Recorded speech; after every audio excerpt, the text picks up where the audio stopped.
Hello. Hello, നമസ്കാരം. നമസ്കാരം. ലിയാഖത്ത് അലി അല്ലേ? അതെ. സ്വന്തം സ്ഥലം എവിടെയാണ്? പാലക്കാടാണോ? അവിടെ അതെ, പാലക്കാട് എവിടെ? മണ്ണാർക്കാടാണ്. എന്ത് പറ്റി?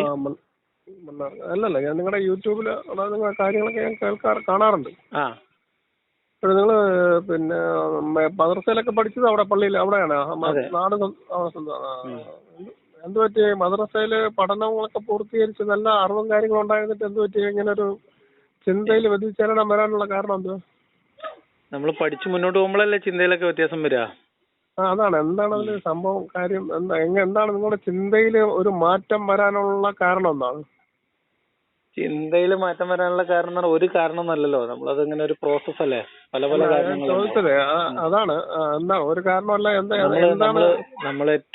ഞാനൊരു ഉദാഹരണം പറയാം. നമ്മളിപ്പോഴേ നമ്മുടെ ലോകത്ത് തന്നെ ഏകദേശം ഒരു മിനിറ്റ് ഒന്ന് ഹോൾഡ് ചെയ്യണേ.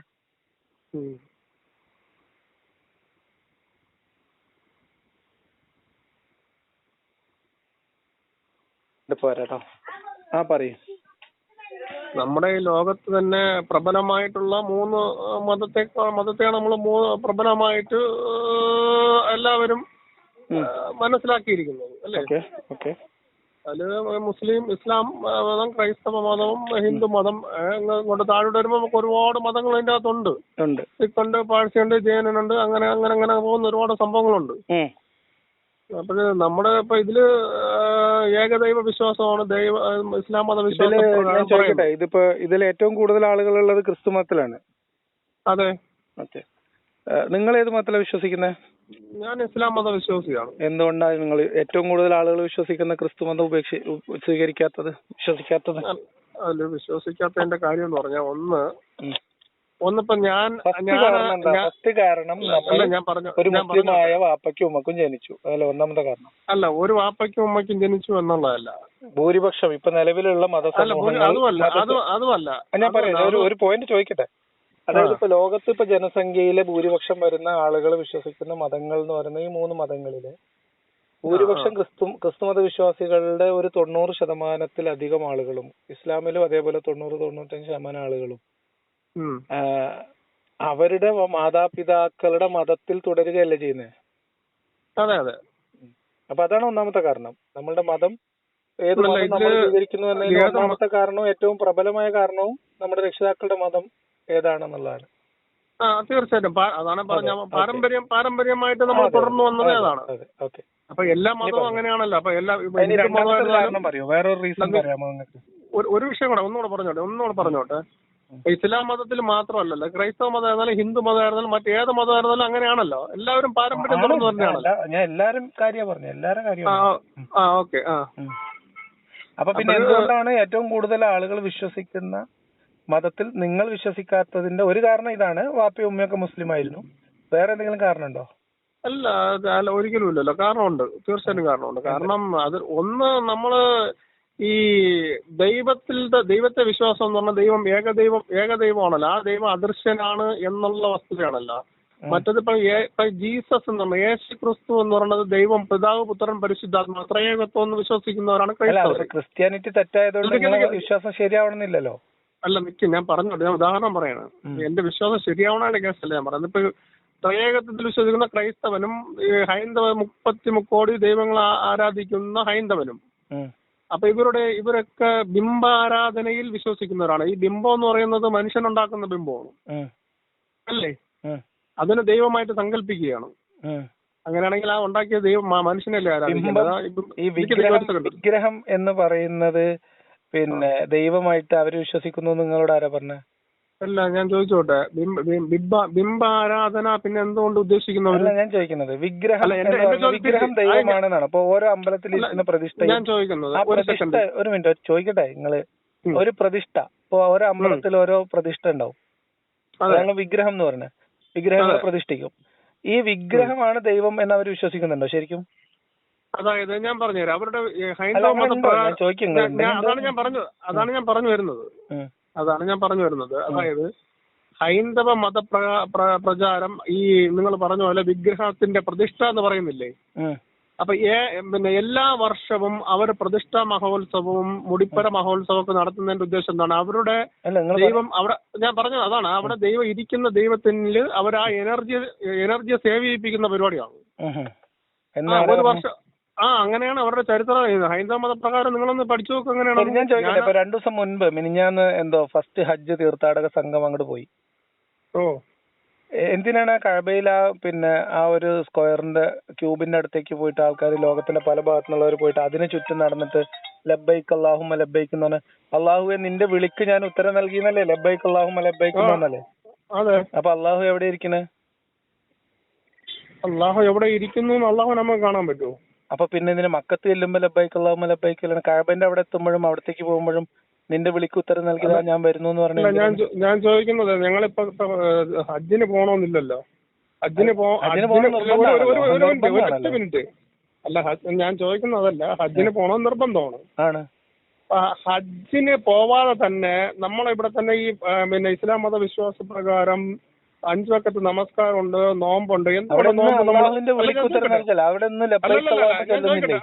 അല്ല അത് ഞാൻ പറഞ്ഞോട്ടെ, ലിയാഖത്തിൽ ഞാൻ പറയുന്നത് ശ്രദ്ധിച്ചു. ഞാൻ പറഞ്ഞു. അതായത് എന്റെ അറിവ് വെച്ച് പറയണം, ഞാൻ വലിയ പണ്ഡിതനോ ഒന്നും അല്ല. എനിക്ക് എന്റെ ഒരു ചോദ്യത്തിന്റെ അടിസ്ഥാനമാക്കിയിട്ടാണ് ഇത് ഇത്രയും സംസാരം വരുന്നത്. എന്താണ് നിങ്ങൾ എന്താണ് പഠനത്തിൽ നിന്ന് ഇങ്ങനെ വ്യത്യസ്തമായിട്ട് നിങ്ങളെ കൊണ്ട് പറയിപ്പിക്കാൻ വേണ്ടിയിട്ടാണ്, നിങ്ങൾക്ക് തരാൻ വേണ്ടിയിട്ടാണ്. ഓക്കെ ആയിക്കോട്ടെ, അത് ഞാൻ പറഞ്ഞു തരണേ. അതായത് ഇപ്പൊ നമ്മൾ 5 വക്കത്ത് ഇവിടെ നമസ്കരിക്കുന്നു, ഇസ്ലാം മത വിശ്വാസികൾ 5 വക്കത്ത് നമസ്കരിക്കുന്നു. അപ്പം വർഷം തോറും വരുന്ന ഒരു മാസത്തെ റമദാൻ മാസത്തില് എന്ത് ചെയ്യുന്നു? നോമ്പ് അനുഷ്ഠിക്കുന്നു. അപ്പൊ നമ്മുടെ പൂർവികർക്ക് മുൻപ് അവർക്ക് നിർദ്ദേശിച്ചതുപോലെയാണ് നമുക്ക് എന്ത് ചെയ്യുന്നു? നോമ്പ് വെറുതെ പറയാണ്. ഏത് ഡയറക്ഷനിലേക്ക് തിരിഞ്ഞിട്ട് നിസ്കരിക്കുന്നത്? കെബിലയാണ് ആ ഡയറക്ഷൻ വരുന്ന കെബിലയാണ്. കഅബ. അതെ, ആ കഅബന്റെ അവിടെ എത്തുമ്പോഴല്ലേ ലബ്ബൈക്ക് ചൊല്ലുന്നത്? അതെ. അപ്പൊ ഈ കഅബയും അള്ളാഹും തമ്മിൽ എന്താ ബന്ധം? കഅബയും അള്ളാഹുവും തമ്മിൽ എന്താണ് ബന്ധമല്ലേ? കഅബ എന്ത് വിഗ്രഹമാണ് കഅബയില്? പിന്നെന്താണ് വിഗ്രഹം അല്ലെങ്കിൽ അതെന്താണ്? അല്ല കഅബ അല്ല, എന്താണ് കഅബ? ഇപ്പോ ഒരു ശിവക്ഷേത്രത്തിലോ അല്ലെങ്കിൽ ഒരു രാമക്ഷേത്രത്തിലോ ഇരിക്കുന്ന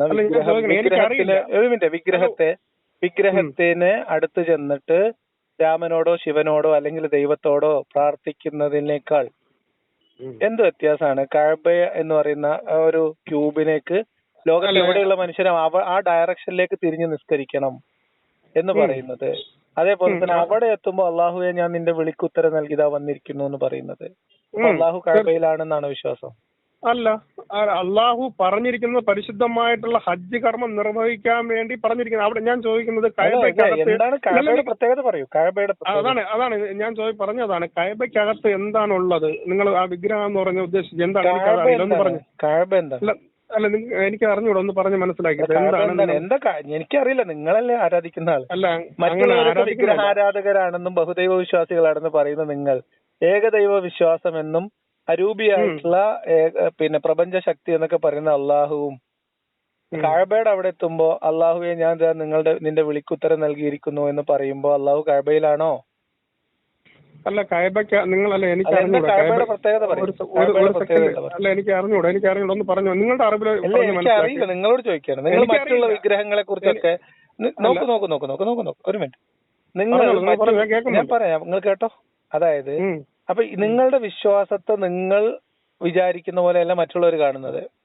അതേപോലെ തന്നെയാണ് മറ്റുള്ളവരുടെ വിശ്വാസങ്ങളെ നിങ്ങൾ കാണുന്ന പോലെയല്ല അവരും കാണുന്നത്. ഇപ്പൊ ഒരു പിന്നെ ശിവക്ഷേത്രത്തിലോ അല്ലെങ്കിൽ വേറെ ഏതെങ്കിലും ഒരു ക്ഷേത്രത്തിൽ പോയിട്ട് അവിടെ വിഗ്രഹം പ്രതിഷ്ഠിച്ചിട്ടുണ്ട് എന്നതുകൊണ്ട് അവിടെ വിഗ്രഹമായിട്ട് ഇരിക്കുന്ന കല്ലോ ഏതെങ്കിലും ലോഹമോ കൊണ്ടുണ്ടാക്കിയ ആ പ്രതിമയോ പ്രതിഷ്ഠയോ അല്ല അവര് അദൈവമാണ് എന്നുള്ള സങ്കല്പത്തിലല്ല അവരും പ്രാർത്ഥിക്കുന്നത്. വിഗ്രഹം എന്നുള്ളതിനെ ഞാൻ മനസ്സിലാക്കിയിട്ടുള്ളത് വിശേഷാൽ ഗ്രഹിച്ചത് എന്നൊക്കെ അവർ പറയുന്നതാണ്. നിങ്ങൾ എങ്ങനെയാണോ കഅബയിലേക്ക് ചെല്ലുമ്പോ അള്ളാഹുവിന്റെ വിളിക്കുത്തരം നൽകുന്നു എന്ന് പറയുന്നത്, എന്തുകൊണ്ടാണോ നിങ്ങൾ ഏത് ദിക്കിലിരിക്കുമ്പോൾ കഅബ നമ്മുടെ കോമ്പാസ് വെച്ചിട്ട് കഅബയുടെ ഡയറക്ഷൻ പിടിച്ച് കിബിലയുടെ ഡയറക്ഷൻ പിടിച്ച് അത് കിബിലയാക്കി നിസ്കരിക്കുന്നത്, അതിന് സമാനമായിട്ടുള്ള ഒരു സംഭവമായിട്ടാണ് ഞാൻ വിഗ്രഹം എന്ന രീതിയിൽ ഇവർ കാണുന്നതിനെ മനസ്സിലാക്കിയിട്ടുള്ളത്. അല്ല, അത് തന്നെ എനിക്ക് ഇവരാരും 10 ദൈവം ഉണ്ടെന്ന് വിശ്വസിക്കുന്നവരായിട്ട് എനിക്ക് തോന്നിയിട്ടില്ല കേട്ടോ. ഞാൻ മനസ്സിലാക്കിയില്ല. എല്ലാവരും പിന്നെ നിങ്ങൾ പറഞ്ഞ ത്രിയേകത്വത്തിലും ഈ ക്രിസ്ത്യാനിറ്റി ത്രിയേകത്വം ത്രിയേകത്വം എന്ന് നിങ്ങൾ പറയുമ്പോഴും അവർ പറയുമ്പോഴേക്കും അവർ ഒന്നിലധികം ദൈവങ്ങൾ ഉണ്ട്, അല്ലെങ്കിൽ 3 ദൈവങ്ങൾ കൂടിയ ദൈവം അങ്ങനെയൊന്നും ഉള്ളതായിട്ട് ഞാൻ മനസ്സിലാക്കിയിട്ടില്ല. അല്ല, ഞാൻ പറഞ്ഞുതരാം എന്താണ് ത്രിയേകത്വം എന്ന് പറഞ്ഞു കഴിഞ്ഞാൽ. ഒന്ന്, പിതാവ് എന്ന് പറയുന്ന പിതാവും പുത്രൻ എന്ന് പറയുന്ന പുത്രനും പരിശുദ്ധാത്മാവും ഒന്നാണ്. അതായത് പരിശുദ്ധാത്മാവ് എന്ന് പറഞ്ഞാൽ അവരുദ്ദേശിക്കുന്ന പരിശുദ്ധാത്മാവ് എന്ന് പറഞ്ഞാൽ അവർ യഹോവ ആണ്, അത് യേശുവാണ്. അല്ല, പരിശുദ്ധാത്മാവ് എന്ന് പറഞ്ഞാൽ പിതാവ് യാഹോവേ, ഓക്കെ, പുത്രൻ യേശു. അപ്പൊ പരിശുദ്ധാത്മാവ് എന്ന് പറയുന്ന ദൈവവും പരിശുദ്ധാത്മാവ് എന്താണ് പറയൂ. അല്ല, അത് തന്നെ ഞാൻ പറഞ്ഞോട്ടെ. അല്ല, നിങ്ങൾക്ക് അറിയോ? അല്ല, ഞാൻ പറഞ്ഞോട്ടെ. എന്താണ് നിങ്ങൾക്ക് അറിയോ? അതെന്ന് ചോദിക്കാം. അറിയോ? അറിയെങ്കിൽ അറിയില്ല. എന്തിനാ വെറുതെ ഞാൻ പറഞ്ഞോട്ടെ. അതായത് ഞാൻ പറയുന്ന ശബ്ദത്തിൽ കേൾക്കും. ഈ പരിശുദ്ധ ആത്മാവ് എന്ന് പറയുന്നതും എന്താണ് പരിശുദ്ധാത്മാവ്? പറഞ്ഞോട്ടെ, അത് ഞാൻ പറഞ്ഞു വരുന്നതല്ലേ. അതായത് ജീസസ് ആണല്ലോ പരിശുദ്ധാത്മാവ് എന്ന് പറയുന്നത്. അല്ല, പിന്നെ ആരാ? അതാ പറഞ്ഞതേ. ഞാൻ പറഞ്ഞത് നിങ്ങൾക്ക് അറിയില്ല ഇതിനെ കുറിച്ച്. പിന്നെ നമ്മൾ എന്തിനാ വെറുതെ തർക്കിക്കണേ? ഞാൻ പറഞ്ഞു ഇനി അവിടെ നിൽക്കട്ടെ. നിങ്ങൾ വിശ്വാസത്തെ അല്ല ലിയാഖത്ത്, ഞാൻ പറഞ്ഞോട്ടെ. നമുക്ക് ഇപ്പൊ എല്ലാം അറിയണമെന്നില്ലല്ലോ. അതാണ്, എല്ലാം അറിയണമെന്നില്ല. അപ്പൊ ഇനി നിങ്ങൾ പറയും. നിങ്ങൾ എവിടെ തുടങ്ങിയെന്ന് ഓർമ്മയുണ്ടോ? അതായത് നിങ്ങൾ നിങ്ങളുടെ മതത്തിലായിരിക്കാൻ നമ്മളെന്താ പറയുക, വെറുതെ പറഞ്ഞ് കാട് കയറിയിട്ട് കാര്യമില്ല, സമയം കളയണ്ട. അതായത് നിങ്ങൾ നിങ്ങളുടെ മതത്തിലായിരിക്കാനുള്ള ഒന്നാമത്തെ റീസൺ നിങ്ങളുടെ മാതാവും പിതാവും ഈ മതക്കാരായിരുന്നു. രണ്ടാമത്തെ റീസൺ പറയാൻ ശ്രമിച്ചപ്പോഴാണ് നിങ്ങൾ പറഞ്ഞത് ഇതാണ് യഥാർത്ഥ ഏകദൈവ വിശ്വാസം, അതുകൊണ്ട് ഇതിലായി. യഥാർത്ഥ ഏകദൈവ വിശ്വാസം ഞാൻ പറഞ്ഞു വരണതേ ഉള്ളൂ, അതിന്റെ പൂർത്തീകരണം ഞാൻ നടത്തിയില്ലല്ലോ. പൂർത്തീകരിക്കും. അല്ല ഞാൻ ചോദിക്കുന്നത് ഇപ്പൊ നിങ്ങൾ അതിനൊരു ക്ലാരിഫിക്കേഷൻ നടത്തിയിട്ട് നമ്മൾ ചെയ്തിട്ട് നിങ്ങൾക്ക് അതിലോട്ട് പോവാം. ഞാൻ പറഞ്ഞോട്ടെ. പരിശുദ്ധാത്മാവ് എന്ന് പറയുന്നത് ഞാൻ പറയുന്നു, ഈ പരിശുദ്ധാത്മാവ് എന്ന് പറയുന്ന ആളും പിതാവ് എന്ന് പറയുന്ന ആളും പുത്രനാണെന്നാണോ യേശു ആണെന്നാണ് ഞാൻ അറിയുന്നത്. നിങ്ങൾ അതല്ല പരിശുദ്ധാത്മാവ് വേറെ ആളെന്ന് പറഞ്ഞാൽ പരിശുദ്ധാത്മാവ് എന്ന് പറഞ്ഞാൽ എന്താ നിങ്ങൾ ഉദ്ദേശിച്ചത്? എനിക്ക് മനസ്സിലായി. അതാണ് പറയണത്. അതാണ് ഞാൻ പറയുന്നത്. 3 പരിശുദ്ധാത്മാവ് 3 യേശു ക്രിസ്തു ആണ്, ദൈവമാണ്. അതാണ് ത്രേകത്വം എന്ന് ഉദ്ദേശിക്കുന്നത്. അതാണെന്നാണ് ഞാൻ മനസ്സിലാക്കിയിരിക്കുന്നത്. അതല്ല എങ്കിൽ നിങ്ങൾ പറഞ്ഞ് മനസ്സിലാക്കി. അങ്ങനെയല്ല. എന്താണത്? അത് ആരാണ്? യേശു അല്ലല്ലോ. യേശു എങ്ങനെ? യേശുവിനല്ലല്ലോ, യേശുവിനെ പുത്രനല്ലേ പറയുന്നത്? അല്ല, പിന്നെ അതാണ് ഈ ത്രേകത്വം എന്ന് പറഞ്ഞാൽ യേശു പുത്രനാണ്, പിതാവാണ്, പരിശുദ്ധാത്മാവാണ്. ഇതാണ് 3 പറയുന്നത് അവര്. ഇത് 3 യേശുവാണ് എന്നാണ് അവർ പറയുന്നത്. യേശു ഒരേ സമയം നിങ്ങൾ നോക്കൂ, നിങ്ങൾ ഇതിങ്ങനെയല്ല. അതായത് പിതാവായ ദൈവവും ഒരു മിനിറ്റ്, പിതാവായ ദൈവത്തിന്റെയും പുത്രനായ യേശുവിന്റെയും അത് രണ്ടിനോട് സംസർഗം പുലർത്തുന്ന ഒരു ദൈവ സ്വഭാവമാണ് പരിശുദ്ധാത്മാവ് എന്നാണ് ഞാൻ മനസ്സിലാക്കിയിട്ടുള്ളത്. ഞാൻ അതിനെ വേറെ രീതിയിൽ വ്യാഖ്യാനിക്കുന്നവരുണ്ട്. ദൈവശക്തിയുടെ പേരാണ് പരിശുദ്ധാത്മാവ്. രണ്ടിലും ഉണ്ടാവും, രണ്ടുപേരിലെ ഇടയിലും ഉണ്ടാവും എന്നാണ് അവരുടെ വിശ്വാസം. ഞാൻ പറയുന്നത് ഒരു മിനിറ്റ്. അപ്പൊ നിങ്ങൾ പറഞ്ഞ പോലെ അതൊരു വ്യക്തിയായിട്ടല്ല ഞാൻ മനസ്സിലാക്കിയിട്ടുള്ളത്. പോട്ടെ, ചിലപ്പോ എന്റെ തെറ്റായിരിക്കാം. തെറ്റുന്നില്ല. അതിലൊരിതുണ്ട്. ഈ ത്രയേകത്വം എന്താണ്? ത്രയേകത്വം, ത്രയം എന്ന് വെച്ചാൽ 3 അത് തന്നെ. ഈ ത്രയേകത്വം എന്ന് പറഞ്ഞാൽ ഈ ത്രയേകത്വം എന്ന് വെച്ചാൽ 3 ത്രയത്തിലും ഏകത്വമാണ് വരുന്നത്. ഇപ്പൊ നാനാത്വത്തിൽ ഏകത്വം എന്ന് പറയൂലേ? അപ്പൊ നാനാത്വത്തിൽ ഏകത്വം എന്ന് പറഞ്ഞാൽ ഇന്ത്യ ഒന്നാണെന്നാണ് അർത്ഥം. ഇന്ത്യ കുറെ എണ്ണം ഉണ്ട് എന്നല്ലല്ലോ. ഓക്കെയാണ്, അത് മനസ്സിലായില്ലേ? അതാണ് അപ്പൊ അവരുടെ വിശ്വാസം. ഞാൻ മനസ്സിലാക്കുന്നതനുസരിച്ച് ദൈവവിശ്വാസ സങ്കല്പമുള്ള ജൂതമതമായാലും ക്രിസ്തു മതമായാലും ഹൈന്ദവ മതമായാലും എല്ലാവരും ഒരു ദൈവത്തിലെ വിശ്വസിക്കുന്നത്. ഏകദൈവമാണ്. എല്ലാവരുടെ വിശ്വാസം ഏകദൈവമാണ്. പിന്നെ അവരുടെ ആരാധനാക്രമങ്ങളിൽ വിഗ്രഹാരാധനങ്ങൾക്ക് ആരോപിക്കാം. ആ ആരോപണത്തിന് നിങ്ങളും അതിന് അതീതരല്ല. നിങ്ങൾ കഅബയെ വിഗ്രഹമായിട്ട് തന്നെയാണ് കാണുന്നത്. മറ്റുള്ളവർ എങ്ങനെയാണോ വിഗ്രഹമായി? എന്താണ് കഅബയ്ക്ക് ചുറ്റും പോയി തവാഫ് ചെയ്യുന്നതിന്റെ ലോജിക്ക്? ഒരു മിനിറ്റ് ഞാൻ പറഞ്ഞുതരാം. നിങ്ങൾ ഇവിടുന്നില്ല, ഞാൻ പറഞ്ഞുതരാം. നിങ്ങൾ അവിടെയുള്ള ആ ഒരു ചതുരക്കട്ടയുടെ അടുത്ത് പോയിട്ട് നിങ്ങൾ അവിടെ ചെന്ന് അള്ളാഹുവിന്റെ വിളിക്കുത്തരം നൽകി എന്ന് പറയുന്നു. അത് അള്ളാഹുവിന്റെ ഭവനം എന്ന് പറയുന്നു. അതിന് ചുറ്റും അതിന് ചുറ്റും നിങ്ങൾ പ്രദക്ഷിണം ചെയ്യുന്നു. അതൊക്കെ പറയുന്നത് എന്തുകൊണ്ടാണ് നിങ്ങൾ എല്ലാ പള്ളിയുടെ ചുറ്റും പ്രദക്ഷിണം ചെയ്യാത്തത്? അല്ല, എന്താണ് നിങ്ങൾ എന്താണ് മറ്റു നമ്മുടെ നാട്ടിലുള്ള പള്ളികളുടെ ചുറ്റില് നിങ്ങൾ പ്രദക്ഷിണം ചെയ്യാറുണ്ടോ? അല്ല, പള്ളിയുടെ ചുറ്റിലല്ലല്ലോ പ്രദക്ഷിണം ചെയ്യുന്ന ഹജ്ജ് കർമ്മമായിട്ട് വരൂലല്ലോ. ഹജ്ജ് കർമ്മത്തിന്റെ ചരിത്രം നിങ്ങൾക്ക് അറിയാമല്ലോ. അല്ല, പ്രദക്ഷിണം ഇല്ലേ? കഅബയ്ക്ക് ചുറ്റും പ്രദക്ഷിണം ചെയ്യുന്നുണ്ടോ? ഉണ്ട്, പ്രദക്ഷിണം ഉണ്ട്. ഞാൻ അത് ആയിക്കോട്ടെ. എന്തിന്?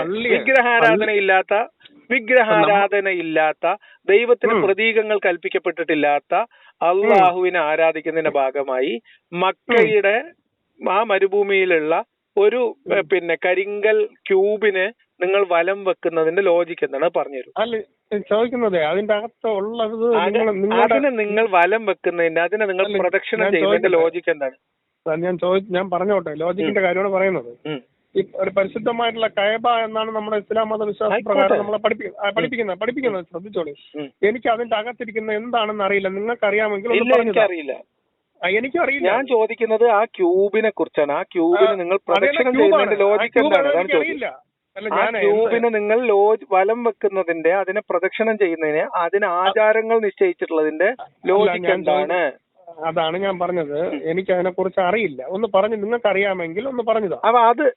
അപ്പൊ ഇത് നിങ്ങൾക്ക് അറിയില്ലല്ലോ? ഇല്ല, അറിയില്ല. ഒന്ന് പറഞ്ഞു തന്നാ മതി. അല്ല, നിങ്ങൾ പറഞ്ഞാൽ മതി. എന്തിനാ നിങ്ങൾ അറിയാത്തൊരു കർമ്മമാണോ ഈ ഇസ്ലാം കാര്യങ്ങളിൽ? നിങ്ങൾ അറിയില്ല എന്ന് പറഞ്ഞാൽ നിങ്ങൾ ഒരു മിനിറ്റ്. അല്ലല്ല, ഞാൻ പറയട്ടെ. ഞാൻ നിങ്ങളോട് ചോദിച്ചു, നമുക്ക് അറിയില്ല എന്ന് പറയുന്നത് അവസാനം ഉത്തരം മുട്ടുമ്പോൾ രക്ഷപ്പെടാനുള്ള ഒരു മാർഗമാണ്. നിങ്ങൾ നോക്കൂ, ഇസ്ലാം മതം ഉപേക്ഷിച്ച ഒരാൾ, എനിക്കൊരു വിശ്വാസത്തിൽ എനിക്കൊരു കാര്യത്തെ കുറിച്ച് അറിയില്ല എന്ന് ഞാൻ പറഞ്ഞോട്ടെ. ഇസ്ലാം കാര്യങ്ങളിൽ അഞ്ചാമത്തതാണ് ഹജ്ജ്, അല്ലേ? ഇസ്ലാം കാര്യങ്ങൾ, ഈമാൻ കാര്യങ്ങൾ അറിഞ്ഞിരിക്കൽ വിശ്വാസിയുടെ ബാധ്യതയല്ലേ? ഹജ്ജ് അറിഞ്ഞിരിക്കേണ്ട നിങ്ങൾ 5 നേരത്തെ നിസ്കാരം നിർവഹിക്കുമ്പോ കഅബയിലേക്കാണ് ഖിബലയാക്കുന്നത്. അപ്പൊ കഅബ എന്താണെന്ന് നിങ്ങൾക്ക് അറിഞ്ഞിരിക്കണ്ടേ? അറിഞ്ഞിരിക്കണം. നിങ്ങൾക്ക് അറിയില്ല. ഓക്കെ, അറിയില്ല. ശരി. ഇനി നിങ്ങൾ പറയും, പിന്നെ എന്തുകൊണ്ട് നിങ്ങൾ ഈ മതത്തിലാവാനുള്ള കാരണം എന്താ? ഞാൻ പറഞ്ഞു, ഒന്ന് നമ്മുടെ പൂർവികര്, ഒന്ന് നിങ്ങൾ നേരത്തെ പറഞ്ഞ പോലെ നമ്മുടെ പൂർവികര് ഇസ്ലാം മതം എന്താണെന്ന് നമ്മളെ പഠിപ്പിച്ചു, അതനുസരിച്ച് പഠിച്ചു. രണ്ട് ഞാൻ എന്റെ ചിന്തയിലും എന്റെ ഭാവനയിലും വന്ന രീതിയിൽ ഞാൻ ഏകദൈവത്തിൽ വിശ്വസിക്കുവാനുള്ള കാരണം ഞാൻ നോക്കിയപ്പോഴത്തേക്കും എന്റെ കാഴ്ചപ്പാടാണ്. അത് നിങ്ങൾ ശ്രദ്ധിച്ചൊന്ന് കേട്ടോണം. അതായത് ഒന്ന് ഇവിടെ ഈ ലോകത്ത് ഈ പറയപ്പെടുന്ന ഒരുപാട് മതങ്ങളുണ്ട്. മതങ്ങളൊക്കെ സൃഷ്ടിച്ചിട്ടുണ്ട്, എല്ലാം സൃഷ്ടിച്ചിട്ടുണ്ട്. പക്ഷെ അതെല്ലാം ഈ ഹൈന്ദവ മതപ്രകാരം അവർ ആക്ഷേപിക്കുന്നതല്ല, അവരുടെ ആരാധന രീതിയെ നമ്മൾ ഇതാക്കുന്നതല്ല. ക്രൈസ്തവന്റെ ഇതിൽ അങ്ങനെ ഒന്നുമല്ല. എന്റെ പഠനമാണ്. ഈ ഒരു ഈ ഹൈന്ദവ മതപ്രകാരം 33 കോടി ദൈവങ്ങളാണ്. 33 കോടി. അതെ, ദൈവങ്ങളാണ് തീർച്ചയായിട്ടും. അല്ലേ, ദൈവങ്ങളാണ്. ത്രയേകത്വം എന്ന് പറയുന്നത് ഇങ്ങനെയാണ്. 3 ദൈവങ്ങൾ. അതായത് ഒരാള് തന്നെ അല്ല, അങ്ങനെയല്ല. പിന്നെ തീർച്ചയായിട്ടും ഏകനാണ് എന്ന് പറയുന്നതിന്റെ ഉദ്ദേശം ദൈവ ഏകനാണ് ആയതുകൊണ്ടാണ്. അതൊന്ന് അദൃശ്യനാണ്, ദൃശ്യനല്ല. അതിന് അള്ളാഹുവിന് ബിംബങ്ങളോ മറ്റു സംഭവങ്ങളോ ഇല്ല. ഒന്ന്. ഇനി എന്റെ ഒരു പ്രാഥമികപരമായിട്ടുള്ള പഠനമാണ്. അത് ശ്രദ്ധിച്ചു നിങ്ങൾ കേട്ടോ. പഠനം പൂർത്തിയാകണമെങ്കിൽ എന്തിന് ചൊല്ലുന്നു എന്നും കൂടി പഠിച്ചാലേ നിങ്ങളെ ദീൻ പൂർത്തിയാവുള്ളൂ. അതല്ല, ദീൻ പൂർത്തിയാകും. കാരണം എല്ലാം ഞാൻ പറയുന്നതേ, ഞാൻ ഉൾപ്പെടെ പഠിച്ചാൽ തീരാത്തൊരു വിഷയമാണ്. ഒന്ന് ഇസ്ലാം മത വിശ്വാസം മനുഷ്യനെ ഏൽപ്പിക്കാൻ പാടില്ലല്ലോ. അല്ല, ലിയാഖത്തെ പറഞ്ഞോട്ടെ. ഞാൻ പറഞ്ഞത് നിങ്ങൾ തർക്കിക്കാൻ വേണ്ടിട്ടല്ല. ഞാനും നിങ്ങളായിട്ട് സംസാരിക്കുന്നത്. എനിക്ക് തർക്കിക്കാൻ എന്താ അറിയാം, നമ്മൾ ഇതിങ്ങനെ അവസാനിപ്പിക്കുക. അതായത് മാതാവും ആയിരുന്ന ഒരു മതത്തിലല്ല. ഞാൻ പറഞ്ഞു തീർന്നോട്ടെ.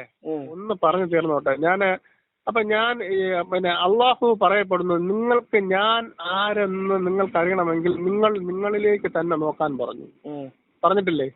നിങ്ങൾക്കറിയാമല്ലോ അത്. നിങ്ങളിലേക്ക്. അപ്പൊ ഞാൻ നോക്കിയപ്പോഴത്തേക്കും ഞാൻ എന്നിലേക്കൊന്ന് നോക്കി. ഏത് പ്രായത്തിലായിരുന്നു? അല്ല, ഞാൻ എന്റെ 18-ാമത്തെ വയസ്സിലൊക്കെ ഞാൻ എന്നിലേക്ക്, 19-20 വയസ്സിലൊക്കെ ഞാൻ എന്നിലേക്ക് നോക്കി. അതിനും അപ്പൊ നിങ്ങളിലേക്ക് നോക്കിയാൽ നിങ്ങൾക്ക് അള്ളാഹുവിനെ മാത്രമേ കാണുള്ളൂ. അല്ല, ഞാൻ ചോദിച്ചോട്ടെ.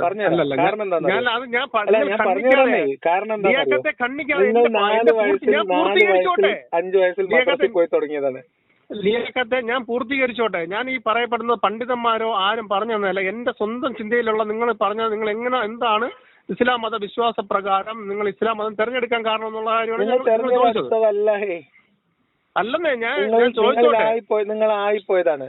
ലിയാഖത്ത് ഞാൻ ചോദിച്ചോട്ടെ, ഞാൻ പറഞ്ഞോട്ടെ ഒന്ന്, ഞാൻ പറയുന്നത് പൂർത്തീകരിക്കാൻ അനുമതിക്ക്. അല്ല, എനിക്ക് മനസ്സിലായി. നിങ്ങൾ നിങ്ങളിലേക്ക് നോക്കി നിങ്ങൾ ദൈവത്തെ തിരിച്ചറിഞ്ഞു, ആ ദൈവം അല്ലാഹുവിന്റെ വിശേഷണം. അല്ലല്ല, അതിന്റെ കാരണങ്ങൾ ഞാൻ പറയട്ടെ. അല്ല, അങ്ങനെയല്ല. അതാണ് പറയുന്നത്. ഞാൻ പറയുന്നത് കേൾക്കാം. പ്രാഥമികപരമായിട്ട് ലിയാഖത്ത് കേട്ടോളൂ. ഞാൻ ചോദിക്കുന്നത്, ഞാൻ അള്ളാഹു ആരെന്നറിയാം. നിങ്ങളിലേക്ക് നോക്കി കഴിഞ്ഞാൽ ഞാൻ ആരാണെന്ന് അറിയാമെന്ന് പറഞ്ഞത് ഞാനും ലിയാഖത്തും. ശ്രദ്ധിച്ചോ, ഞാൻ ലിയാഖത്ത് ഇപ്പൊ ഫോണിലൂടെ സംസാരിക്കുകയാണ്. നമ്മൾ സംസാരിക്കുന്നത് നമ്മളെ തലച്ചോറിന്റെ ബ്രെയിൻ കൊണ്ടാണ്. ബ്രെയിൻ കൊണ്ടല്ലേ?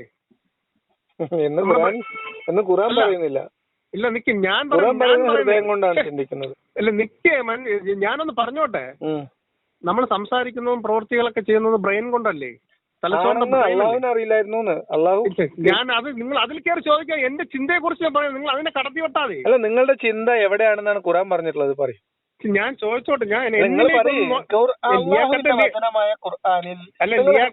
ഞാനേ അതല്ല ലിയാഖത്ത് കയറി സംസാരിക്കാതെ ഞാൻ എന്റെ പഠനത്തെ കുറിച്ച് പറഞ്ഞു പൂർത്തീകരിച്ചോട്ടെ. എന്താ പറയുക, ഇങ്ങനെ വെറുതെ സമയം കളയാനില്ലാത്തോണ്ടാണ് സുഹൃത്തെ ഞാൻ ചോദിക്കുന്നത്. എന്നെ കേൾക്ക്. നിങ്ങൾ ഇതിന് മറുപടി പറയൂ. നിങ്ങൾ ചിന്തിച്ചു, മറുപടിയാണ് ഞാൻ പറഞ്ഞു. പൂർത്തീകരിച്ചോളൂ. സമയം തരാം, ഇഷ്ടം പോലെ സമയം തരാം. നിങ്ങൾ ചിന്തിച്ചു എന്ന് പറയുന്നു. നിങ്ങൾ എന്നോട് ചോദിക്കുന്നു ഹൃദയം മസ്തിഷ്കം കൊണ്ട് തലച്ചോറ് കൊണ്ട് ചിന്തിച്ചോ? ഞാൻ ചോദിക്കുന്നത് നിങ്ങൾ ചിന്തിച്ചത് ഹൃദയം കൊണ്ടാണോ തലച്ചോറ് കൊണ്ടാണോ? നിങ്ങൾ പറയും. അതാണ് ഞാൻ പറഞ്ഞത്. ഇതിന്റെ മനുഷ്യനെ അതൊന്ന് പറയുന്ന കേക്ക്. പറയും. അതല്ലേ പറഞ്ഞത്. നിങ്ങൾ സമാധാനത്തൊന്ന് പറയുന്ന കേക്ക്. നിങ്ങൾ തിരിച്ച് ഞാൻ പറയാം. അതായത് എന്റെ ചിന്താപ്രകാരം ഞാൻ മസ്തിഷ്കം കൊണ്ട് തന്നെയാണ് ചിന്തിച്ചത്. എന്റെ ചിന്ത മസ്തിഷ്കം കൊണ്ട് തന്നെയാണ്. അപ്പൊ തന്നെ അള്ളാഹുവിന്റെ വചനം തെറ്റാണെന്ന് നിങ്ങൾക്ക് ബോധ്യപ്പെടണമല്ലോ. ഇല്ല, നിക്കേ. ഹൃദയവും ഒരു മിനിറ്റ്. അള്ളാഹു നിങ്ങളോട് പറഞ്ഞു. ഞാൻ പറഞ്ഞു തരാൻ ഒരു പോയിന്റ് നിങ്ങളൊന്ന് ഓർമ്മിപ്പിക്കാണ്. നമുക്കെന്താ തുടക്കം മുതൽ ക്ലിയർ ചെയ്ത് പോവാം. നിങ്ങളോട് അള്ളാഹു പറഞ്ഞു, നിങ്ങൾ നിങ്ങളിലേക്ക് നോക്കൂ, ഞാൻ ആരാണെന്ന് അറിയണമെങ്കിൽ നിങ്ങൾ നിങ്ങളിലേക്ക് നോക്കൂ എന്ന് പറഞ്ഞു. അതിന്റെ അടിസ്ഥാനത്തിൽ നിങ്ങൾ നിങ്ങളിലേക്ക് നോക്കി. നിങ്ങൾ മസ്തിഷ്കം കൊണ്ട് ചിന്തിച്ചു. അതെ. അപ്പൊ തന്നെ അള്ളാഹുവിന്റെതല്ല ഖുർആൻ. അള്ളാഹും ഖുർആനും നിങ്ങളുടെ ചിന്ത ഒന്നല്ലാന്ന് മനസ്സിലായില്ലേ? എന്താണ്? എങ്ങനെ മനസ്സിലായില്ല? അള്ളാഹു പറയുന്നു, അള്ളാഹു ഹൃദയത്തിലേക്കാണ് നോക്കുക.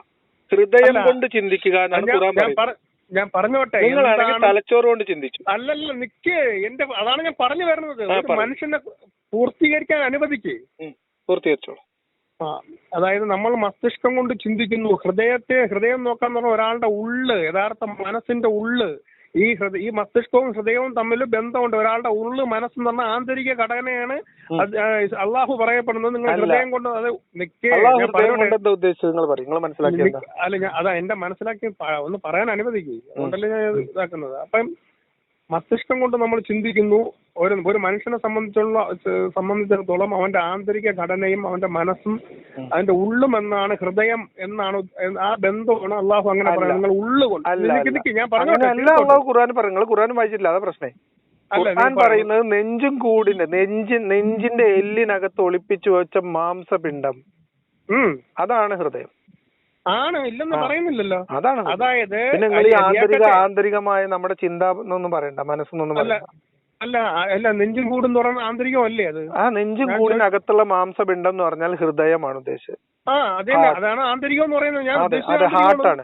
പക്ഷെ നിങ്ങൾ ആ ഹാർട്ട് കൊണ്ടാണ് ചിന്തിക്കുന്നത് എന്നും, മുഹമ്മദ് നബി ചെറിയ കുട്ടിയായിരുന്ന സമയത്ത് അള്ളാഹു തിന്മകളൊക്കെ ഇല്ലാതാക്കാൻ വേണ്ടി കഴുകി ശുദ്ധിയാക്കിയത് ആ ഹൃദയമാണ്. നെഞ്ച് പിളർന്ന് മാംസം പുറത്തെടുത്തു, കഴുകി വൃത്തിയാക്കി തിരിച്ചു വെച്ചു എന്ന് പറഞ്ഞാൽ ചിന്തയുടെ കേന്ദ്രം മുഴുവൻ ഹൃദയമായിരിക്കും. നിങ്ങൾ എന്തുകൊണ്ട് തലച്ചോറ് കൊണ്ട് ചിന്തിച്ചു? അതാണ് എന്റെ ചോദ്യം. അല്ലല്ല, അതാണ് ഞാൻ പറഞ്ഞു വന്നത്. പറഞ്ഞോട്ടെ. അതായത് ഒരു മനുഷ്യനെ സംബന്ധിച്ചിടത്തോളം അവന്റെ ആന്തരിക ഘടന എന്ന് പറഞ്ഞാൽ ഉള്ളിൽ ചെന്ന് നിൽക്കുന്നത് ഹൃദയത്തിലുള്ള മനസ്സാണ്. അതാണ് ഉദ്ദേശിച്ചത്. അല്ല, ഹൃദയത്തിൽ മനസ്സ് ഹൃദയത്തിലാണോ? അല്ല, തീർച്ചയായിട്ടും. അതാണ് ഞാൻ പറഞ്ഞത്. ബ്രെയിൻ എന്ന് പറയുന്നതും ഹൃദയം എന്ന് പറയുന്നതും, ബ്രെയിൻ എന്ന് പറഞ്ഞത് പ്രാഥമികപരമായിട്ട് പുറമേ ഉള്ളതും, ഹൃദയം എന്ന് പറഞ്ഞത് അകത്തുള്ളതാണ് തന്നെയാണ്. എന്തൊക്കെയാ വിശേഷം? ഞാൻ ഒരു കാര്യം, ഞാൻ നിങ്ങളെ വെറുതെ കഷ്ടപ്പെടുത്തുന്നില്ല. ഞാൻ നിങ്ങൾ എന്നോട് ചോദിച്ച ചോദ്യത്തിനുള്ള മറുപടി പറയാം, എന്നാ പിന്നെ നമുക്കത് അവസാനിപ്പിക്കാലോ. ഞാൻ എന്തുകൊണ്ട് ഇസ്ലാം അല്ലാന്ന് ചോദിച്ചാൽ, ഞാൻ നിങ്ങളെ പോലെ ബൈ ചാൻസ് ഇസ്ലാമായി ജനിച്ച് ജീവിച്ച ആളാണ്. മതം പഠിച്ച് മുന്നോട്ട് പോയി. അപ്പോ നിങ്ങൾ ഇതേ പറഞ്ഞതുപോലെ തന്നെ നമ്മൾ നിങ്ങൾ ചിന്തിക്കുന്നില്ലേ, ദൃഷ്ടാന്തങ്ങളിലേക്ക് നോക്കുന്നില്ലേ എന്ന് പറഞ്ഞിട്ട് ചിന്തിക്കുകയും നോക്കുകയും ദൃഷ്ടാന്തങ്ങൾ നോക്കുകയൊക്കെ ചെയ്തപ്പോ ഈ ദൈവത്തിന്റെ ഗ്രന്ഥമാണ് എന്ന് പറഞ്ഞ് നമ്മളോട് പറഞ്ഞു തന്ന ഗ്രന്ഥത്തിൽ ഒരുപാട് അബദ്ധങ്ങളും പ്രശ്നങ്ങളും അതിന്റെ അവകാശവാദങ്ങൾക്ക് വിരുദ്ധമായ കുറെ മൂല്യങ്ങളൊക്കെയാണ് അതിനകത്തുള്ളത് എന്ന് മനസ്സിലായി. അതിൽ ആഗോള മാനവികത എന്നൊക്കെ പറയുമെങ്കിലും മാനവികതയല്ല അതിനകത്തുള്ളത്, കേവലമായ ഒരു ഗോത്രീയതയാണ് എന്ന് മനസ്സിലായി. അത്തരം ഗോത്രീയത നമ്മൾ ഇന്ന് കാലത്ത് ജീവിക്കുന്ന മനുഷ്യനെ സംബന്ധിച്ച് മാനവികതയാണ് ആവശ്യം, ഗോത്രീയതയല്ല ആവശ്യം എന്ന് എനിക്ക് ബോധ്യപ്പെട്ടു. നമ്മൾ ഇന്ന് ആർജിച്ചിട്ടുള്ള നമ്മുടെ ലോകത്ത് നമ്മൾ മനുഷ്യർ ഇന്ന് ഞാനും നിങ്ങളൊക്കെ പങ്കുവെക്കുന്ന പൊതുവായ പല മൂല്യങ്ങളും അത് ആ മതം അംഗീകരിക്കുന്നില്ല എന്ന് മാത്രമല്ല, നമ്മൾ ഇന്ന് പൊതുവിൽ കാണുന്ന ഒരുപാട് തിന്മകൾ, തെറ്റുകൾ ആ മതം അനുവദിച്ചു കൊടുക്കുന്നതായിട്ടും കണ്ടു. വിവേചനം എന്ന് പറഞ്ഞാൽ അങ്ങേയറ്റത്തെ വിവേചനം, അടിമ, ഉടമ, സ്ത്രീ, പുരുഷൻ എന്ന് തുടങ്ങി മനുഷ്യ കുലത്തിൽ ആ കാലത്തൊക്കെ ഉണ്ടായിരുന്ന എല്ലാത്തരം വിവേചനങ്ങളെയും അതതുപോലെ ചെറിയ വ്യത്യാസങ്ങളൊക്കെ ഉണ്ടാവാം. ഇപ്പൊ ഇവിടുത്തെ ജാതി വ്യവസ്ഥയൊക്കെ വെച്ച് കമ്പയർ ചെയ്യുമ്പോൾ ചില വ്യത്യാസങ്ങളൊക്കെ ഉണ്ടാവാം.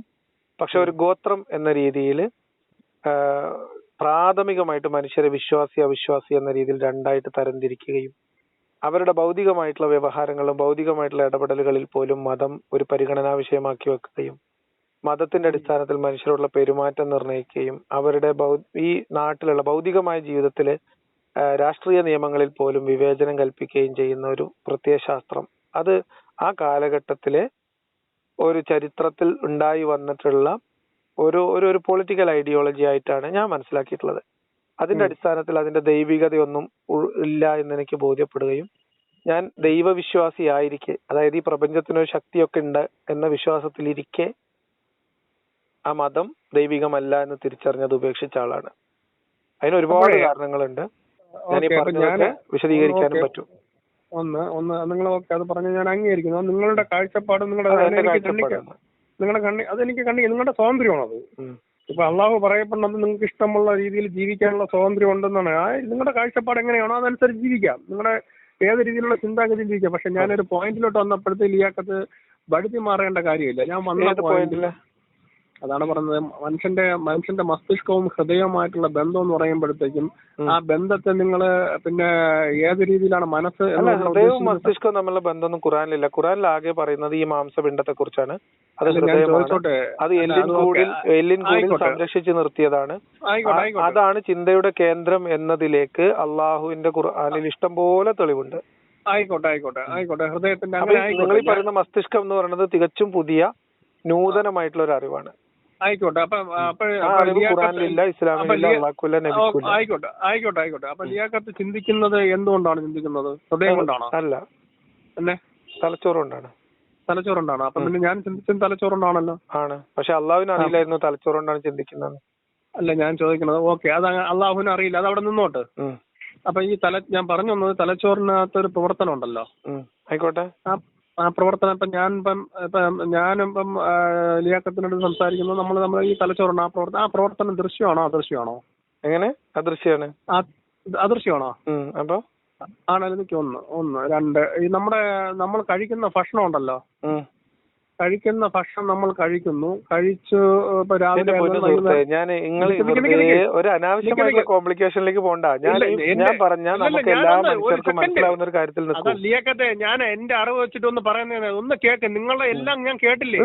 നിങ്ങളുടെ അറിവ് അനുസരിച്ച് തലച്ചോറുകൊണ്ടല്ലേ ചിന്തിക്കുന്നത്? അല്ല, നിങ്ങൾ അതാണ് ഞാൻ ഡൈവേർട്ട് ചെയ്ത് പോവാതെ ഞാനൊന്ന് പറയുന്നത് കേൾക്കാനുള്ള. പറയൂ. അതിനെ ഡൈവേർട്ട് ചെയ്ത് പോവാതെ. ഞാനല്ല ഡൈവേർട്ട് ചെയ്ത് പോയത്, നിങ്ങളാണ് ഡൈവേർട്ട് ചെയ്തത്. ഇപ്പോഴും ഞാൻ പറഞ്ഞു വന്നതിന് നിങ്ങളാണ് ഡൈവേർട്ട് ചെയ്യുന്നത്. എന്തൊരു കഷ്ടം. അല്ല, ഞാൻ സിദ്ധാന്തിച്ചെടുക്ക്. ഹൃദയവും അള്ളാഹു ഹൃദയം എന്ന് പറഞ്ഞതിനെ ന്യായീകരിക്കണം. അതിന്റെ നിങ്ങൾ ആവശ്യം ചെയ്തോട് അതാണ് കണക്ട് ചെയ്തോളൂ, കോറിലേറ്റ് ചെയ്തോളൂ.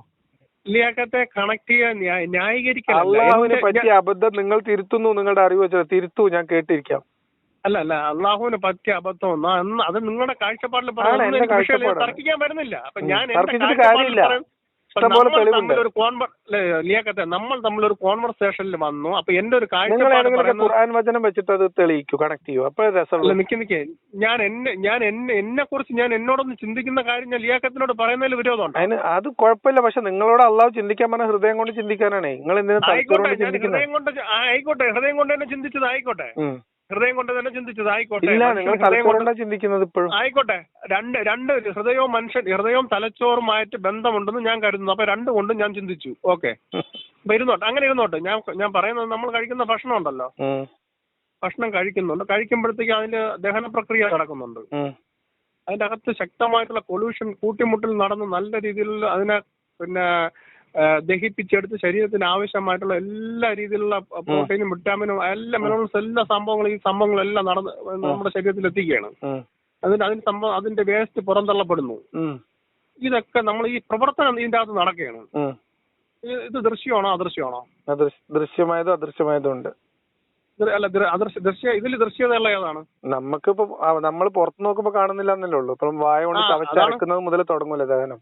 അല്ല, അങ്ങനെയാണ്. നമുക്ക് കാണാൻ കഴിയുന്നുണ്ടോ? ചവച്ചരക്കുന്നൊക്കെ നമുക്ക് കാണാം, കണ്ണാടി നോക്കിയാൽ മതി. അല്ല, ചവച്ചരക്കുന്നല്ലോ, അത് നമ്മൾ ചെയ്യുന്ന ഒരു പ്രവണതയല്ലേ, അതിനെ ദഹിപ്പിച്ചെടുത്ത് ശരീരത്തിന് ദൃശ്യമായതും അദൃശ്യമായതും ഉണ്ട്. അപ്പൊ അദൃശ്യമായിട്ടുള്ള സംഭവത്തെ നമുക്ക് കാണാൻ കഴിയുന്നില്ലല്ലോ. അതുകൊണ്ടാണ് നമ്മൾ അതിന് അദൃശ്യം എന്ന് പറയുന്നത്. ആ അദൃശ്യമാണ് ദൈവം. അതാണ് ആ അദൃശ്യമാണ് ദൈവം. നിങ്ങള് ഒരു നമ്മുടെ മനുഷ്യന്റെ ശരീരം അല്ല ആയിക്കോട്ടെ സമ്മതിച്ചു. എന്നിട്ട് നമ്മൾ തർക്കല്ല, എനിക്ക് മനസ്സിലായി. അദൃശ്യമായതാണ് ദൈവം. ബാക്കി പറയും. ഓക്കെ, അതാണ് പറയുന്നേക്ക്. അപ്പം അദൃശ്യമായതെന്തോ അതാണ് ദൈവം. പ്രപഞ്ചത്തിൽ അദൃശ്യമായിട്ടുള്ള എന്തോ അതാണ് ദൈവം. നിക്ക് ഒന്ന് പറഞ്ഞോട്ടെ. അപ്പൊ നമ്മുടെ ഹൃദയം മിനിറ്റിൽ എത്ര 72 പ്രാവശ്യം അത് സ്പന്ദനം ചെയ്യുന്നുണ്ട്. ആ സ്പന്ദനം നമ്മൾ ചെയ്യുന്നതാണോ അത് തന്നെ ചെയ്യുന്നതാണോ? അതും ദൃശ്യമാണോ അദൃശ്യമാണോ?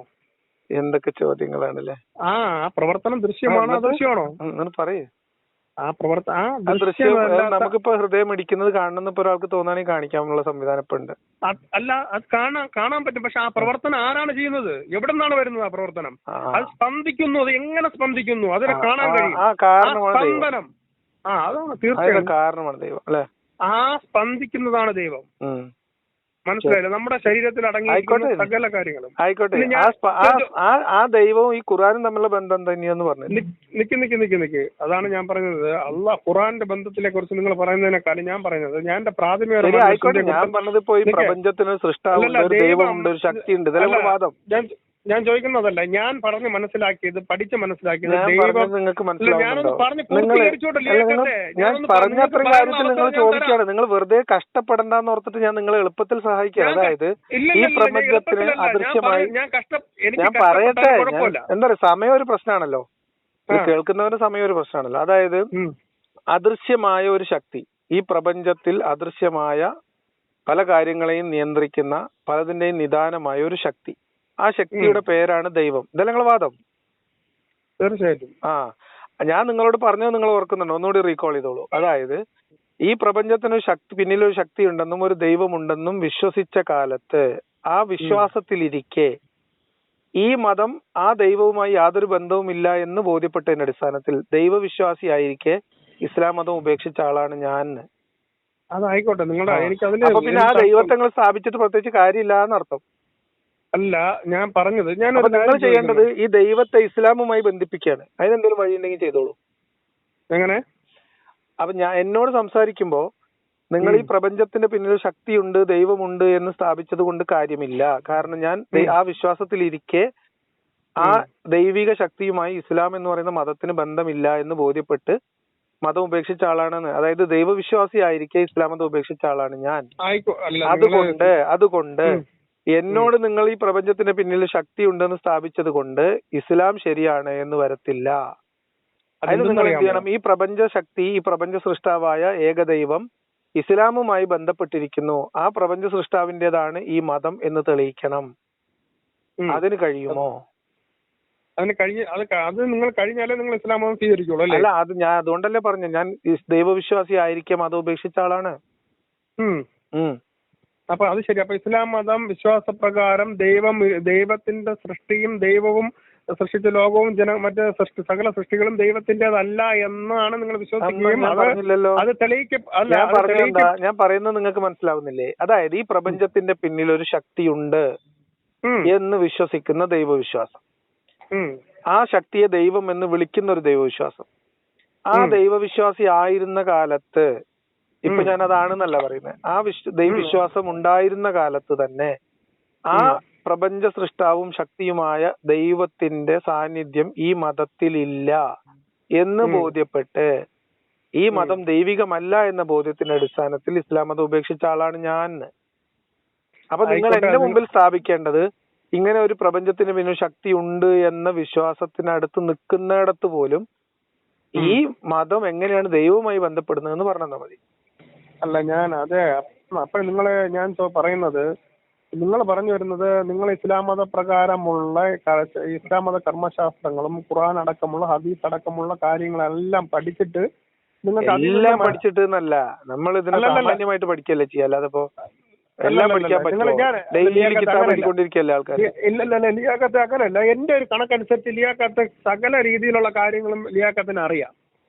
സകല അത് നിങ്ങൾക്ക് പറയാം, പക്ഷെ ഞാനത് പറഞ്ഞാൽ അത് അഹങ്കാരാവൂലേ? ഞാൻ അങ്ങനെ പറയാൻ പാടില്ലല്ലോ. എല്ലാ കാര്യങ്ങളും എനിക്ക് അറിയത്തില്ല. അല്ല ലിയാഖത്ത്, അതാണ് ഞാൻ പറഞ്ഞു വന്നത്. നമ്മള് ലിയാഖത്തിനെ ഞാൻ കാണുന്നത് ലിയാഖത്തിന്റെ പഠനത്തെ കുറിച്ചാണ് ഞാൻ കാണുന്നത്. മനസ്സിലായില്ലേ? അപ്പൊ ലിയാഖത്തിന്റെ പഠനത്തെ കുറിച്ചുള്ള യൂട്യൂബിലൂടെ സങ്കല്പിച്ചെടുത്തതാണ്. എന്റെ പഠനത്തെ കുറിച്ച് നിങ്ങളുടെ തോന്നലുകളാണ്. അല്ലാതെ ഞാൻ എന്ത് പഠിച്ചു എത്ര പഠിച്ചു നിങ്ങൾക്ക് അറിയില്ലല്ലോ. ഞാൻ പറയുന്നതിൽ നിന്ന് നിങ്ങൾ അനുമാനിക്കുന്നതല്ലേ? അതായത് തീർച്ചയായിട്ടും അത് ആ അനുമാനം അല്ല ഞാൻ ചോദിക്കുന്നത്. നിങ്ങൾക്ക് പഠനം ഇല്ലാതെ പറയാൻ കഴിയുമോ ലിയാഖത്തെ? ഇല്ല, പറയാൻ പറ്റില്ല. അപ്പൊ അതിനെ അംഗീകരിക്കുന്നത് എല്ലാ കാര്യത്തിനും നിരസിക്കാതെ അതാണ് നിങ്ങളുടെ ഏറ്റവും വലിയ പ്രശ്നം. ഞാൻ പറയുന്നത് എന്താ, നിങ്ങൾ എല്ലാം പഠിച്ചു, ഞാൻ എല്ലാം പഠിച്ചു, നിങ്ങൾ എന്നെ കുറിച്ച് ആരോപിക്കാണ്. അങ്ങനെ എല്ലാം പഠിച്ച ആളല്ല. ആരോപണമല്ല, അതൊരു ആരോപണമായിട്ട് എനിക്ക് ചോദിക്കുന്നത്. അതുകൊണ്ട് നിങ്ങൾ പറഞ്ഞോളൂ. ആയിക്കോട്ടെ, ഒരു വിഷയം ഞാൻ ഒന്നുകൂടെ ചോദിച്ചോട്ടെ. ഒരു ഡൈവേർഷൻ ആണ്, എന്നാലും തിരിച്ചു വരാം നമുക്ക്. അപ്പൊ നിങ്ങൾ ഇസ്ലാം മതത്തെ കുറിച്ച് പഠിച്ചിട്ട് നിങ്ങൾക്ക് ഇങ്ങനെ ദൈവം അള്ളാഹു ദൈവം അല്ല എന്ന് നിങ്ങൾ കണ്ടെത്തി, അതുകൊണ്ട് വിശ്വാസി അല്ലാതെ ആയി. അതാണ് സത്യം നിങ്ങളുടെ. അതുപോലെ നിങ്ങൾ ഹൈന്ദവ മതത്തെയും ക്രൈസ്തവ മതത്തെ കുറിച്ചൊന്നും പഠിക്കാത്തത്? സാമാന്യമായിട്ട് പഠിച്ചിട്ടുണ്ട്, പിന്നെ എനിക്ക് തോന്നി അതിന്റെ ആവശ്യമില്ല. അല്ല, അതിന്റെ വിശ്വാസത്തെ കുറിച്ച് നിങ്ങളുടെ സങ്കല്പം എന്താണ്? ഡീപ്പായിട്ട് പഠിച്ചിട്ടില്ല, അതിന്റെ ആവശ്യമില്ല. ഞാൻ ഈ ദൈവവിശ്വാസ സങ്കല്പത്തിൽ നിന്നുകൊണ്ട് തന്നെയാണ് ഇതിനൊക്കെ കൈകാര്യം ചെയ്തത്. പിന്നെ ഇസ്ലാം മതം ഉപേക്ഷിച്ചതിന് ശേഷം ഈ മതങ്ങളൊക്കെ സാമാന്യമായിട്ട് പഠിച്ചിട്ടുണ്ട്.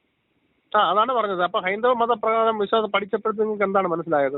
എല്ലാം പഠിച്ചു കഴിഞ്ഞപ്പോഴത്തേക്ക് എന്റെ ദൈവവിശ്വാസം കൂടി പോയി കിട്ടി. ക്രൈസ്തവ മതത്തെ കുറിച്ചപ്പം എല്ലാ മതത്തിനെ കുറിച്ച് കൂടുതൽ എല്ലാ മതത്തിനെ കുറിച്ചും പൊതുവിൽ എന്താണ് ദൈവവിശ്വാസങ്ങൾ, എന്താണ് മതങ്ങൾ, എന്താണ് ദൈവത്തെ കുറിച്ചുള്ള ഓരോ മതങ്ങളുടെ സങ്കല്പങ്ങൾ, ഈ മതങ്ങളൊക്കെ എങ്ങനെയാണ് രൂപപ്പെട്ടത്, എന്താണ് ഇതിന്റെ ആചാരങ്ങളുടെ, ഇങ്ങനെയൊക്കെ നമ്മൾ സാമാന്യമായി പഠിച്ചു വന്നപ്പോ ഞാൻ ഇസ്ലാം മതം ഉപേക്ഷിക്കുന്ന സമയത്ത് എനിക്കുണ്ടായിരുന്ന ഒരു പ്രപഞ്ച ശക്തി എന്നൊരു ദൈവസങ്കല്പം, ഒരു വിശ്വാസമൊക്കെ ഉണ്ടായിരുന്നു എന്ന് ഞാൻ പറഞ്ഞല്ലോ. ആ വിശ്വാസം കൂടിയാണ് പോയി കിട്ടി. ശരി. അപ്പൊ നിങ്ങളുടെ കാഴ്ചപ്പാടില് ദൈവിക ശക്തി എന്ന് പറഞ്ഞ സംഭവം ഇല്ല. അപ്പം പ്രപഞ്ചത്തിൽ ഈ മതങ്ങൾ പറയുന്നത് പോലത്തെ കോൺഷ്യസ് ആയിട്ട് ഈ കാര്യങ്ങളെയൊക്കെ ഇങ്ങനെ പാവക്കൂത്തിലെ കലാകാരന്റെ ആ പാവകളെ നിയന്ത്രിക്കുന്ന ചരട് പിടിച്ചിരിക്കുന്ന ഒരു ദൈവം ഇല്ല എന്നാണ് എന്റെ ബോധ്യം. അപ്പൊ വരുന്നോടുകൂടി ഈ മതങ്ങളൊക്കെ എന്തായി? കെട്ടുകഥകളായി. ഓക്കെ, ആയിക്കോട്ടെ, അത് നിങ്ങളുടെ പഠനത്തില്ല. അപ്പൊ ബാക്കി നിങ്ങൾ വിശ്വസിക്കുന്നത് ഈ ലോകത്തെയൊക്കെ നിയന്ത്രിക്കുന്നതൊക്കെ ആരാണ്? അറിയില്ല, എനിക്കറിയില്ല. ഇതൊന്നും അല്ലാത്ത വേറെ ദൈവം ഉണ്ടോ എനിക്കറിയില്ല, ഞാൻ അന്വേഷിച്ചില്ല പഠനം. അപ്പൊ നിങ്ങളുടെ ഇത് കാഴ്ചപ്പാടിൽ ഇങ്ങനെയാണ് സംഭവം. അതിലൊന്നും എനിക്ക് തർക്കമൊന്നുമില്ല, കാരണം നിങ്ങൾക്ക് ഏത് രീതിയിലുള്ള വിശ്വസിക്കാം. പിന്നെ ഞാനും ലിയാഖത്ത് സംസാരിച്ചത് പേഴ്സണലായിട്ട് സംസാരിച്ച വിഷയമാണ്. അതിന് ഇപ്പൊ യൂട്യൂബിൽ എടുത്തിട്ട് ഇടുമോ? നിങ്ങൾ ഇടേണ്ട ആവശ്യം? തീർച്ചയായിട്ടും ഇടും. എന്റെ ആവശ്യമുണ്ടോ? പേരൊന്നും പറഞ്ഞിട്ടില്ലല്ലോ. ഇല്ല, പേരൊന്നും ഇതൊരു ആശയപരമായ കാര്യമല്ലേ, അല്ലാതെ എനിക്കിങ്ങനെ ഓരോ ആളുകളോട് എന്റെ വിശ്വാസമില്ലായ്മയും ഇതെന്റെ പ്രൈവറ്റ് ആയിട്ടുള്ള കാര്യങ്ങളല്ലല്ലോ. അല്ല, പ്രൈവറ്റ് ആയിട്ടുള്ള കാര്യമല്ല. ഇത് ഒരുപാട് ആളുകളുടെ ചിന്തകളിൽ ഈ ഇത്തരം ആശയങ്ങളുള്ളവര്, നിങ്ങളുടെ ആശയമുള്ളവര്, എന്റെ ആശയമുള്ളവര്, ഇത് രണ്ടിനിടയിൽ നിൽക്കുന്നവര്, ഇത്തരം ആളുകൾക്ക് ഞാൻ എന്റെ നമ്പർ കൊടുത്തിരിക്കുന്നതും നിങ്ങൾ എന്റെ കോൾ റെക്കോർഡുകളൊക്കെ ഇഷ്ടംപോലെ കേട്ടിട്ടുണ്ടാവുമല്ലോ.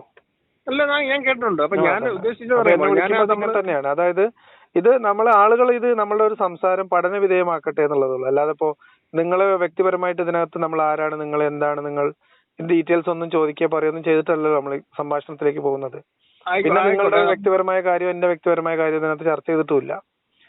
കേവലം ആശയപരമായ ഐഡിയോളജിക്കൽ ആയിട്ടുള്ള ചർച്ചകൾ മാത്രമല്ലേ നടന്നിട്ടുള്ളൂ. അപ്പോൾ ആ രീതിയിലുള്ള കാഴ്ചപ്പാടിലുള്ള ഒരു നിങ്ങൾ ഇത് അതിന്റെ തലക്കെട്ട് കൊടുത്താൽ മതി, വേറെ രീതിയിൽ നിങ്ങൾ തലക്കെട്ട് കൊടുക്കരുത്. തീർച്ചയായിട്ടും ഞാൻ അങ്ങനെ തന്നെയുള്ളൂ. ഞാൻ അങ്ങനെ വ്യക്തിപരമായിട്ട് ടാർഗറ്റ് ചെയ്യുന്ന ആളല്ല. നിങ്ങൾക്ക് എന്റെ വീഡിയോകൾ അല്ല, അത് മാത്രമല്ല നമ്മള് ഇപ്പൊ ഞാൻ നിങ്ങളെ ഖണ്ഡിക്കുന്നതിന് വേണ്ടിയിട്ടോ അങ്ങനെയല്ല നമ്മൾ സംസാരിക്കുന്നത്. മനസ്സിലായി. ഇതൊരു സൗഹൃദ സംഭാഷണമാണ്. ഞാൻ എന്നെ സംബന്ധിച്ച് നിങ്ങളുടെ ചിന്തയിലിരിക്കുന്ന ആളുകളുണ്ടാവും, എന്റെ ചിന്തയിലുള്ള ആളുകളുണ്ടാവും. ഇവർ രണ്ടു കൂട്ടരും കേൾക്കുമ്പോൾ ചിലപ്പോ അങ്ങോട്ടും ഇങ്ങോട്ടും ഒക്കെ ചിന്തകളിൽ വ്യത്യാസം വരാം. അവർക്ക് കൂടുതൽ ചിന്തകളിലേക്ക് അത് ഉപകരിക്കും. അത്രേ ഉള്ളൂ. അല്ലാതെ ഇപ്പൊ ഇതിനകത്ത് വേറെ കാര്യങ്ങളൊക്കെ. എന്തായാലും നിങ്ങൾ വിളിച്ചതിൽ വളരെ സന്തോഷം. Thank you. തീർച്ചയായിട്ടും ഇനിയും വിളിക്കാം. ഞാൻ ടൈം കിട്ടുമ്പോൾ വിളിക്കാം. ഓക്കെ. Thank you.